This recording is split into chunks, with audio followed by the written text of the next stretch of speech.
Pelepasan ekspor komoditas asal Sulawesi Selatan ini dilakukan di Terminal Peti Kemas, Pelabuhan Soekarno-Hatta, Makassar, Sulawesi Selatan.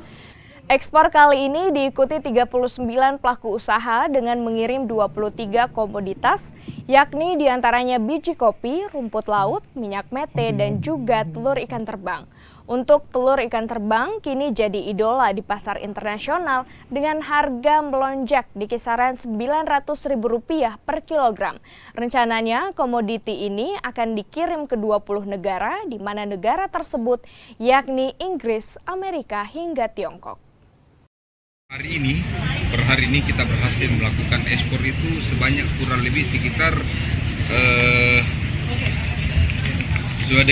sebanyak kurang lebih sekitar 648,6 miliar dengan total ekspor yang kita lakukan itu adalah kurang lebih sekitar 61,59 ton. Ini sesuatu hal yang menurut saya sebuah lonjakan kita dari pemerintah Provinsi Sulawesi Selatan untuk meningkatkan ekspor tersebut.